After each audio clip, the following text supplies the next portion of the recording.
बिहार के एक छोटे से गांव सोनपुर में रामलाल नाम का एक गरीब किसान रहता था। वह अपनी पत्नी सुगना और दो बच्चों मोहन और रानी के साथ एक कच्चे मकान में रहता था।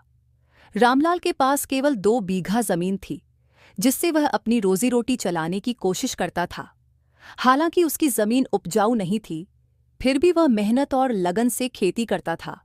लेकिन हर साल कभी सूखा पड़ता तो कभी बेमौसम बारिश उसकी फसलें बर्बाद कर देती। रामलाल के जीवन में गरीबी का साया हमेशा मंडराता रहता था। कभी कभी हालात इतने खराब हो जाते कि उसके परिवार को 2 वक्त की रोटी भी नसीब नहीं होती। जब भी वह खेत में हल चलाता तो उसके मन में यही सवाल उठता कि इस साल फसल अच्छी होगी या नहीं। गांव के अन्य किसान, जिनके पास बड़ी जमीनें थीं, वे आधुनिक तकनीक से खेती करते थे।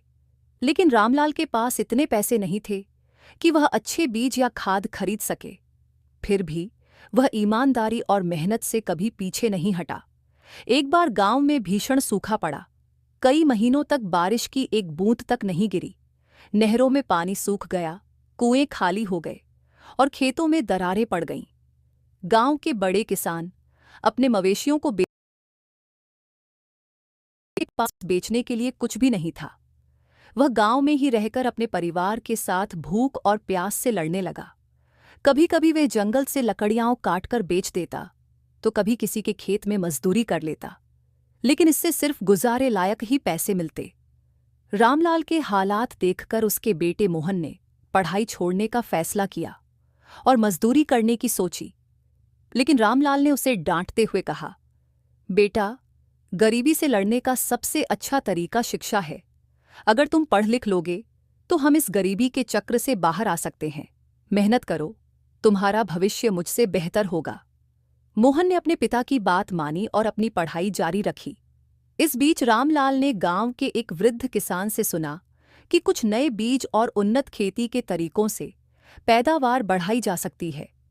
लेकिन समस्या यह थी कि उसके पास उन बीजों को खरीदने के लिए पैसे नहीं थे। रामलाल हार मानने वालों में से नहीं था।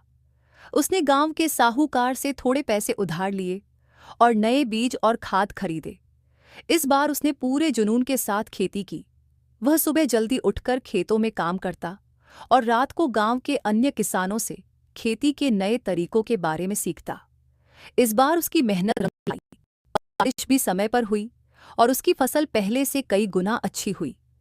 जब उसने अपनी फसल को मंडी में बेचा तो उसे पहले की तुलना में दुगुना मुनाफा हुआ। उसकी आंखों में खुशी के आंसू थे। रामलाल ने इस मुनाफे से अपनी जमीन का कुछ और हिस्सा सुधारने का निश्चय किया। उसने अच्छे बीजों का उपयोग किया और गांव के अन्य किसानों को भी प्रेरित किया कि वे पारंपरिक तरीकों के साथ साथ आधुनिक तरीकों का भी इस्तेमाल करें। धीरे धीरे उसकी आर्थिक स्थिति सुधरने लगी। अब वह न केवल अपने परिवार के लिए अच्छा जीवन जीने लगा, बल्कि गांव के अन्य गरीब किसानों की भी मदद करने लगा।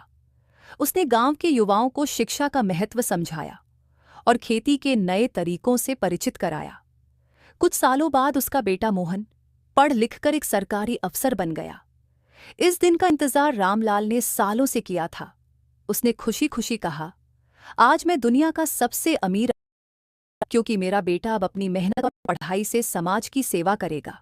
रामलाल की कहानी यह सिखाती है कि अगर इरादे मजबूत हों तो गरीबी भी इंसान को हरा नहीं सकती। मेहनत, धैर्य और ईमानदारी से कोई भी इंसान अपनी जिंदगी बदल सकता है। आज भी गांव के लोग रामलाल को एक मिसाल के तौर पर याद करते हैं, जिन्होंने कठिनाइयों से लड़कर न केवल अपनी बल्कि अपने गांव की तकदीर भी बदली। ये कहानी यहाँ समाप्त होती है। उम्मीद है कि आपको ये पसंद आई होगी। ऐसी कहानियों के लिए कृपया हमारे चैनल को सब्सक्राइब करें। धन्यवाद।